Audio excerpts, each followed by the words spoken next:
Shri Nandi NEET and JEE academy ವಿರುದ್ಧ ಜನತಾ ಧ್ವನಿ ದೂರು ಆಧರಿಸಿ ಶಿಕ್ಷಣ ಇಲಾಖೆಯಿಂದ ನೋಟಿಸ್. ಮಾನ್ಯತೆ ಅನುಮೋದನೆ ದಾಖಲೆ ಕೇಳಿದ ಇಲಾಖೆ. ಕೋರ್ಸು ವಿದ್ಯಾರ್ಥಿಗಳ ವಿವರ ನೀಡಲು ಸೂಚನೆ. ಕಟ್ಟಡ ಸುರಕ್ಷತೆ ಅಗ್ನಿಶಾಮಕ ವ್ಯವಸ್ಥೆ ಪರಿಶೀಲನೆ. ದಾಖಲೆ ನೀಡದಿದ್ದರೆ ಕಟ್ಟುನಿಟ್ಟಿನ ಕ್ರಮದ ಎಚ್ಚರಿಕೆ. ಹುನಗುಂದ ಪಟ್ಟಣದ ಇಳಕಲ್ ಹುನಗುಂದ ರಸ್ತೆಯಲ್ಲಿರುವ Shri Nandi NEET and JEE academy ಸಂಸ್ಥೆ ಹಲವು ವರ್ಷಗಳಿಂದ ವಿದ್ಯಾರ್ಥಿಗಳಿಗೆ ಶಿಕ್ಷಣ ನೀಡುತ್ತಿದೆ ಎಂಬ ಮಾಹಿತಿ ಹಿನ್ನೆಲೆಯಲ್ಲಿ ಈ ಸಂಸ್ಥೆ ಇಲಾಖೆಯಿಂದ ಅಗತ್ಯ ಅನುಮತಿ ಮತ್ತು ಮಾನ್ಯತೆ ಪಡೆದುಕೊಂಡಿದೆಯೇ ಎಂಬುದನ್ನು ಪರಿಶೀಲಿಸುವಂತೆ ಜನತಾ ಧ್ವನಿ ನ್ಯೂಸ್ ಕನ್ನಡದ ವತಿಯಿಂದ 16 ಜುಲೈ 2026ರಂದು ಸಾರ್ವಜನಿಕ ಹಿತಾಸಕ್ತಿ ಮನವಿ ಸಲ್ಲಿಸಲಾಗಿತ್ತು. ದೂರಿನಲ್ಲಿ ಮುಖ್ಯವಾಗಿ ಸಂಸ್ಥೆಗೆ ಕಾನೂನುಬದ್ಧ ಮಾನ್ಯತೆ ಅಥವಾ ಪರವಾನಗಿ ಇದೆಯೇ, ಇದ್ದರೆ ಅದರ ಆದೇಶ ಸಂಖ್ಯೆ ಮತ್ತು ದಿನಾಂಕವೇನು, ಮಾನ್ಯತೆಯ ಅವಧಿ ಎಷ್ಟು, ಯಾವ ಕೋರ್ಸುಗಳನ್ನು ನಡೆಸಲು ಅನುಮತಿ ನೀಡಲಾಗಿದೆ, ಕಟ್ಟಡ ಸುರಕ್ಷತೆ ಹಾಗೂ ಮೂಲಭೂತ ಸೌಲಭ್ಯಗಳ ಸ್ಥಿತಿ ಹೇಗಿದೆ, ಅರ್ಹ ಬೋಧಕ ಸಿಬ್ಬಂದಿ ಇದ್ದಾರೆಯೇ, ನಿಯಮ ಉಲ್ಲಂಘನೆ ಕಂಡುಬಂದರೆ ಸೂಕ್ತ ಕಾನೂನು ಕ್ರಮ ಕೈಗೊಳ್ಳಬೇಕು ಎಂಬ ಅಂಶಗಳನ್ನು ಪರಿಶೀಲಿಸುವಂತೆ ಮನವಿ ಮಾಡಲಾಗಿತ್ತು.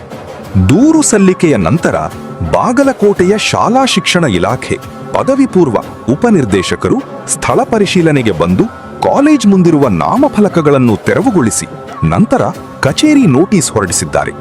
ನೋಟಿಸ್ನಲ್ಲಿ ಅಗತ್ಯ ಮಾನ್ಯತೆ, ಪರವಾನಗಿ ಪಡೆಯದೆ ಕಾನೂನುಬಾಹಿರವಾಗಿ ಕಾರ್ಯನಿರ್ವಹಿಸುತ್ತಿರುವ ಬಗ್ಗೆ ವಿವರಣೆ ಕೋರಿ ನೋಟಿಸ್ ಎಂದು ವಿಷಯ ನಮೂದಿಸಲಾಗಿದೆ. ನೋಟಿಸ್ನಲ್ಲಿ ಜನತಾ ಧ್ವನಿ ನ್ಯೂಸ್ ಕನ್ನಡದಿಂದ ಸ್ವೀಕರಿಸಲಾದ ಸಾರ್ವಜನಿಕ ಹಿತಾಸಕ್ತಿ ದೂರನ್ನು ಉಲ್ಲೇಖಿಸಲಾಗಿದೆ.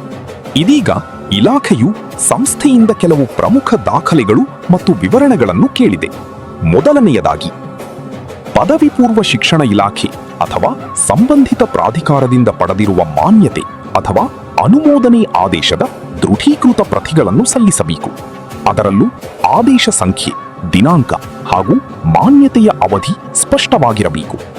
ಎರಡನೆಯದಾಗಿ, ಸಂಸ್ಥೆಯಲ್ಲಿ ನಡೆಸುತ್ತಿರುವ ಕೋರ್ಸುಗಳು ಮತ್ತು ದಾಖಲಾಗಿರುವ ವಿದ್ಯಾರ್ಥಿಗಳ ಸಂಪೂರ್ಣ ವಿವರಣೆಗಳನ್ನು ನೀಡಬೇಕು. ಮೂರನೆಯದಾಗಿ, ಸಂಸ್ಥೆಯ ಕಟ್ಟಡ ಸುರಕ್ಷತೆ, ಅಗ್ನಿಶಾಮಕ ಸೌಲಭ್ಯ, ಮೂಲಭೂತ ಸೌಕರ್ಯ ಮತ್ತು ಬೋಧಕ ಸಿಬ್ಬಂದಿಯ ವಿದ್ಯಾರ್ಹತೆ ಕುರಿತ ಮಾಹಿತಿಯನ್ನು ಕೇಳಲಾಗಿದೆ. ಇಲಾಖೆಯ ನೋಟಿಸ್ ಪ್ರಕಾರ ನೋಟಿಸ್ ತಲುಪಿದ 7 ದಿನಗಳ ಒಳಗಾಗಿ ಅಗತ್ಯ ದಾಖಲೆಗಳು ಹಾಗೂ ಸ್ಪಷ್ಟ ವಿವರಣೆಯೊಂದಿಗೆ ಕಚೇರಿಗೆ ಖುದ್ದಾಗಿ ಹಾಜರಾಗಿ ವಿವರಣೆ ಸಲ್ಲಿಸುವಂತೆ ಸೂಚಿಸಲಾಗಿದೆ.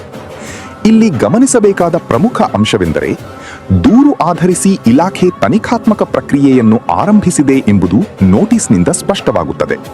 ಆದರೆ ಸಂಸ್ಥೆ ನಿಜವಾಗಿಯೂ ನಿಯಮ ಉಲ್ಲಂಘನೆ ಮಾಡಿದೆ ಎಂದು ಈ ಹಂತದಲ್ಲೇ ಅಂತಿಮವಾಗಿ ಹೇಳಲು ಸಾಧ್ಯವಿಲ್ಲ. ಇಲಾಖೆಯ ಪರಿಶೀಲನೆ, ಸಂಸ್ಥೆಯ ದಾಖಲೆಗಳು ಮತ್ತು ಮುಂದಿನ ವರದಿಯ ಆಧಾರದ ಮೇಲೆಯೇ ಅಂತಿಮ ಸತ್ಯ ಹೊರಬರಬೇಕಿದೆ. ಇಲಾಖೆಯ ನೋಟಿಸ್ನಲ್ಲಿ ಮತ್ತೊಂದು ಗಂಭೀರ ಎಚ್ಚರಿಕೆಯನ್ನು ನೀಡಲಾಗಿದೆ.